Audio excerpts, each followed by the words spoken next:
want to give you the names, or you just go through? No, you give me, if that's all right. Koulibaly? Yeah, out for a while still. Koulibaly, I'll get his name correct, might help. Yeah, Cooley. Yeah, any idea he went back? Or? No, I think it'll be a tight call for the season, to be fair. So he's working away. Been impressed with him actually as a professional. He's doing his job very well, but unfortunately the injury was a bit of a tough one. Cucurella, probably another 2 weeks or so. It was a 2 or 3 week injury when he first did it a week or so ago. Mason and Reece, you know. Kai Havertz? Kai Havertz is in contention for the game. He's trained. Anyone else? I just wondered if there's any update at all on what you said regarding Reece James. No, Still the season. Same, yeah. Is this a game for Auba, given his vintage, his Arsenal vintage? We'll see. I've got Auba, I've got Kai, I've got David Fofana. I'm obviously not going to divulge the team right here, but he's fit and ready.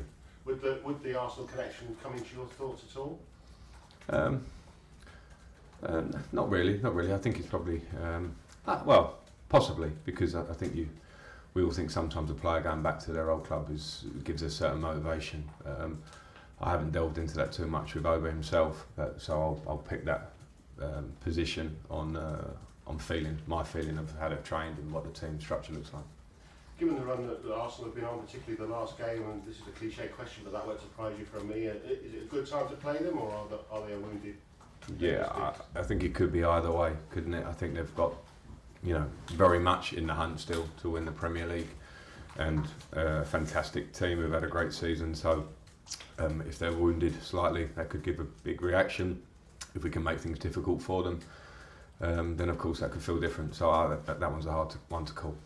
You say though they're still in the chase. In reality, do you think that they really are still in the shout of winning the title? Yeah, of course, there's enough games left for the element of jeopardy to be there at the top end and the bottom end of the table, I would say. So I think they're fully in it. I think Manchester City has shown incredible form. I think we all respect that, but I think we also have to respect what Arsenal have done this year, and they'll believe they're still in it, and rightly so.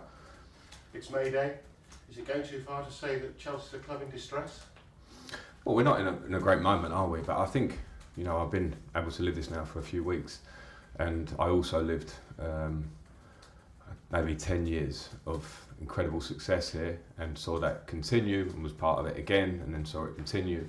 And I think it can be pretty normal if you look at history of all the top clubs in the league, of moments of tough periods. Our opponents tomorrow are a good example of that. They want to be challenging for Premier Leagues, and they are again now. That's been a while for them. So I think we have to put perspective on it and understand that we've got to try and work on all aspects as a club to get back to the feeling and the position of where we want to be. And it's not a given in this league, and there's a lot of work to do. I'm not going to ask whether you're happy because you're a winner, so you clearly won't be happy, but you still relish getting up in the morning and coming to work. Absolutely. Everything that's going on. Absolutely. I was eyes open when I came into this job. I'm too experienced in football as a player and now as a coach to understand that things don't necessarily change overnight in terms of results, and we've seen that. Our job is to work on performance and mentality of the group, training, to try and bring back good feeling firstly, but good feeling only comes with hard work, as I say. So I enjoy that challenge. I think it's, again, I was very aware of the challenges coming in, and I'm very proud to manage the club. I love being here, and I enjoy doing my job. And the reality of football is that your career will not be full of successes. People will always remember the successes, but part of the job is the tougher moments, whether you're a manager or a player. And you can't always control results, but you can control how you work every day. So I enjoy that aspect of it. Paul, PLP. You said, I think the other day, the players seem about 20% down on confidence, and you've just said about the great success you've seen here over the years. Have you ever seen players here, a dressing room here, so low? Well, I think they're low on confidence, and they're also low on performance. So I think I shouldn't distinguish that and make it all about confidence. I think, as I keep saying, you can only work to get a level of performance to then bring confidence back. I've been here in periods with a club where they have had confidence has been low, because nobody likes losing games, and I had moments here as a player where we dropped our standards as a collective and had to lift it. Fortunately, in those periods, when you look back over history, we managed to get it back through hard work, maybe level of the squad, whatever at the time. We changed manager a lot in some of those periods. So it's certainly not one to try and compare generations or eras. It's just different now, you know, in terms of the modern player, the squad that we have here, and what expectations are.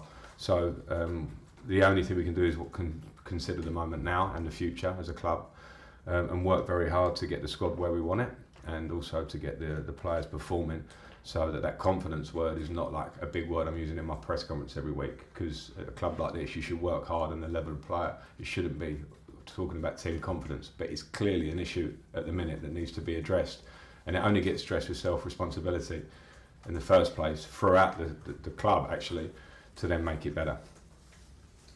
There was a moment at the end of the Brentford game where, as visiting fans do, they directed some taunts at you, which I'm sure you weren't aware of, but I thought it was very telling the way the Chelsea fans, as one, in a bad moment, they all essentially leapt to your defence, started singing your name and so on. And I wonder, even though you're clearly not enjoying results and things, how much you've enjoyed that connection again.